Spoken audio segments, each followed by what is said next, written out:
E aí, pessoal? Sejam bem-vindos a mais um mergulho profundo aqui na The Deep Dive.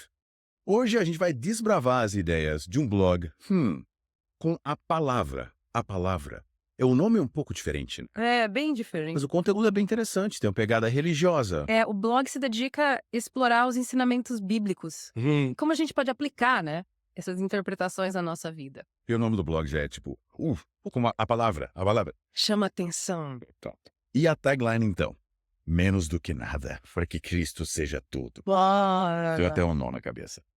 Mas o que a gente achou instigante mesmo foi um post que fala sobre dois caminhos. Ah, sim. Um largo, que leva à perdição, e um estreito, que conduz à vida. E a importância de saber identificar os falsos profetas e os seus ensinamentos, né? É tipo como a gente sabe quem tinha que confiar. Exato. É uma pergunta que a gente se faz muito hoje em dia, né? Com tanta informação, difícil filtrar. Tota. E aí o post nos leva a questionar. O que é pecado? Qual a importância da fé? E quem entra no reino eterno? Perguntas profundas que a gente vai tentar responder hoje. O post se baseia em Mateus, capítulo 7, versículos 13 a 23. É um trecho bem marcante do Evangelho. Descreve essa dualidade dos caminhos. É tipo a margem do caminho largo, cheio de gente, e o caminho estreito que poucos escolhem. É como se o texto perguntasse qual caminho você está trilhando. Boa. E aí a gente traz essa reflexão para a vida de quem está ouvindo. Quais são os caminhos largos e os caminhos estreitos que você encontra nas suas decisões, nas suas crenças? Faz sentido, né, essa analogia? Plural. E o blog vai além. Fala sobre a natureza humana. O autor argumenta que a gente é, por natureza, inclinado ao pecado. É tipo, já nascemos com essa tendência. Isso. E ele relaciona essa inclinação ao pecado original, lá de Adão e Eva. Ah, tá. A história do fruto proibido. Exatamente. Mas qual pecado o autor destaca? A incredulidade, a falta de fé na palavra de Deus, A incredulidade. seria a raiz de todos os males. Os outros pecados seriam consequência dela. Tipo, Adão e Eva desobedeceram porque não acreditaram em Deus. É isso aí. Deus os proibiu, mas eles duvidaram e desobedeceram. Deus falou para não comer, mas a serpente. Convenceu eles do contrário, né? Adão e Eva colocaram a palavra da serpente acima da palavra de Deus. Exatamente. É como se a incredulidade gerasse a desobediência, que por sua vez traz as consequências. Faz sentido. E o autor conecta essa ideia com João 16,7-9, onde Jesus fala do Espírito Santo. Sim, o Espírito Santo convenceria o mundo do pecado. Que pecado? É incredulidade em Jesus. Isso mesmo. É como se a incredulidade fosse a raiz e os outros pecados os frutos. Uma árvore que produz frutos ruins. Uma ótima analogia. E o blog continua.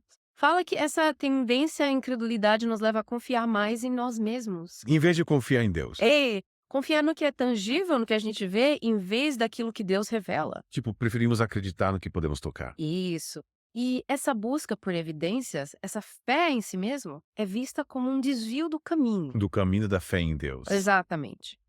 Mas como identificar esses falsos profetas? Boa pergunta. O post cita Mateus 7,15 e 20 e João 16,7-9. É como um alerta, né? Cuidado com os falsos ensinamentos. Mas como a gente sabe o que é verdadeiro e o que é falso? É como a gente separa o joio do trigo. Essa é a questão. O blog sugere que a gente observe os frutos. Uma árvore boa produz bons frutos. Se os ensinamentos levam à discórdia, ao egoísmo, é sinal de que a fonte não é boa. Faz sentido, né? A gente precisa analisar a fonte. Total. E o blog vai além. Mostra como a fé genuína que se manifesta em atos de amor é o verdadeiro caminho. A fé que leva à salvação. Isso. E essa fé, exemplificada pela crença em Jesus Cristo, é a chave para o reino eterno. Como o autor destaca, citando João 6,29. Exatamente. E aqui tem um ponto interessante. O blog critica a fé em si mesmo. A busca por provas. Tipo, só acreditar se vir um milagre. Isso. Para o autor, a fé verdadeira é se entregar à revelação de Deus. Sem precisar de provas.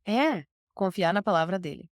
E essa ideia nos leva a um dos pontos mais intrigantes do post, a análise de Mateus 7,21-23. Passagem onde Jesus fala daqueles que dizem Senhor, Senhor, mas não entram no reino dos céus. Exatamente. Por que eles não entram? Porque, para o autor, eles não conhecem Jesus de verdade. Eles têm um conhecimento intelectual, mas não espiritual. Eles sabem da história, mas não vivem a história. Perfeito. É sobre isso que a gente vai falar na próxima parte do nosso mergulho. E aí, pessoal? De volta para a segunda parte do nosso mergulho, com a palavra. A gente explorou bastante a ideia dos dois caminhos, né? Largo e estreito. E como essa metáfora se conecta com as nossas escolhas, né? Isso. E a gente também debateu sobre a natureza humana. O autor argumenta que somos inclinados ao pecado. Lembra do exemplo de Adão e Eva? Ah, sim, no Jardim do Éden. Comeram um fruto proibido.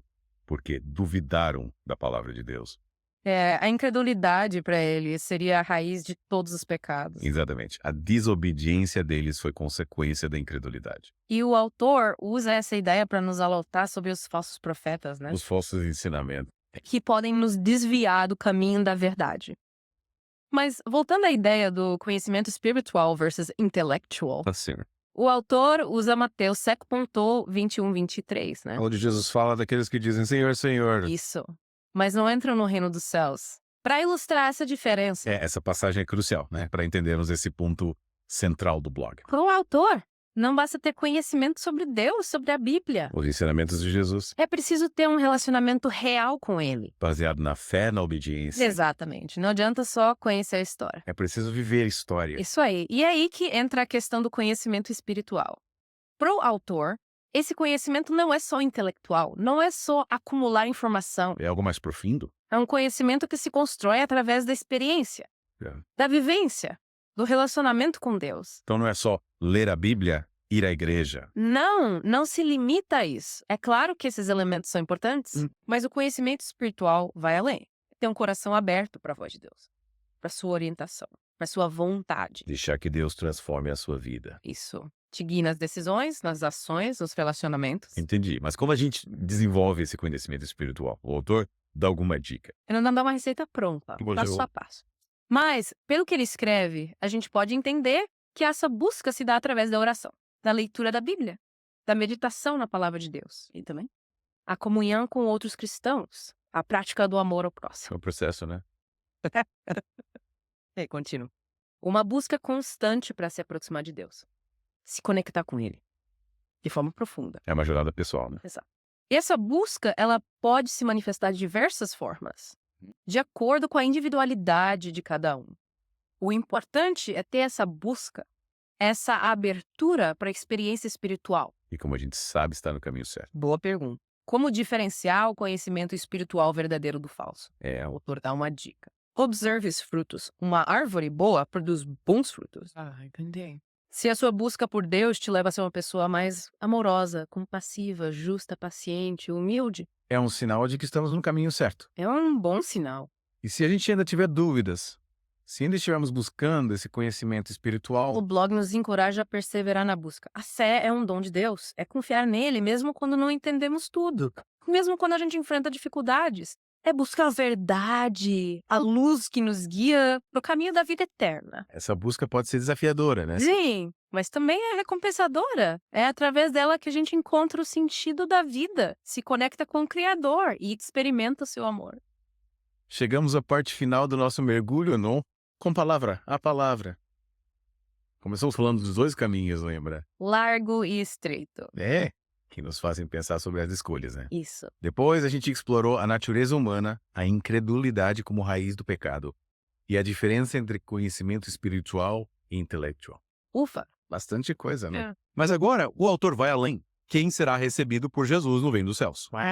E para ilustrar, ele usa Mateus 7.21, 23. A passagem onde Jesus diz, nem todo que me diz Senhor, Senhor, Senhor, entrará no reino dos céus. É essa mesma. O autor destaca que muitos vão se apresentar diante de Jesus dizendo que fizeram grandes obras em seu nome, pregaram, expulsaram demônios, realizaram milagres, mas serão rejeitados. Nossa, que forte, mas por quê? Por que Jesus rejeitaria quem fez tudo isso? Porque, segundo o autor, essas pessoas, apesar de terem conhecimento sobre Jesus, não conheciam de verdade. Falta o conhecimento espiritual, a intimidade com Deus, a fé genuína, que se manifesta em obediência. Lembra da ideia de viver a história?